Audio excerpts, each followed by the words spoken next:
প্যারোলে 7 ঘন্টার মুক্তি পেয়ে বাবার জানাজায় এলেন আওয়ামী লীগের সাবেক এমপি মাঝারুল ইসলাম সুজন। রাষ্ট্রীয় মর্যাদায় দাফন করা হয় তার বাবা আওয়ামী লীগেরই সাবেক সংসদ সদস্য দবিরুল ইসলামকে।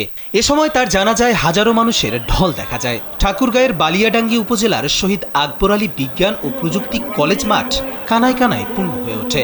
তাকে ঘিরে কান্নায় ভেঙে পড়েন স্থানীয়রা। 2024 সালের 5 আগস্টের পর আওয়ামী লীগের কোনো সংসদ সদস্যের জানাজায় এমন ভিন্ন চিত্র খুবই কম দেখা গেছে।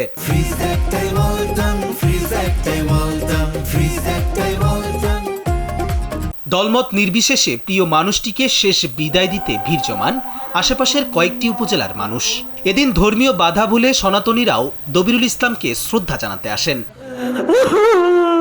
প্যারোলে মুক্তি পেয়ে বাবার জানাজায় যোগ দেন ঠাকুরগাঁও 2 আসনের সাবেক সংসদ সদস্য মাঝারুল ইসলাম সুজন। এ সময় তিনি উপস্থিত মানুষের কাছে তার বাবার জন্য দোয়া প্রার্থনা করেন।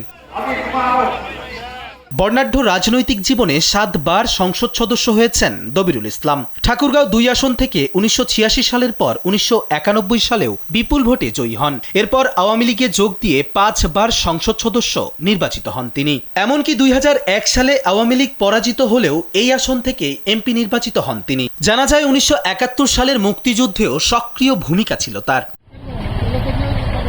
2024 সালের 5 আগস্টে আওয়ামী লীগ সরকারের ক্ষমতাচ্যুতির পর একাধিক মামলা হয় দবিরুলের নামে। ওই বছরের 2 অক্টোবর তাকে গ্রেফতারও করা হয়। দীর্ঘদিন কারাবন্দী থাকার পর চলতি বছরের ফেব্রুয়ারি মাসে জামিনে মুক্ত হন দবিরুল। এরপর অসুস্থ হয়ে পড়লে হাসপাতালে চিকিৎসাধীন অবস্থায় মারা যান বর্ষিয়ান এই নেতা। কবির চৌধুরী জয়, কালবেলা। দোয়া করবেন তিনি যেন ব্যস্ত নসিব হয়।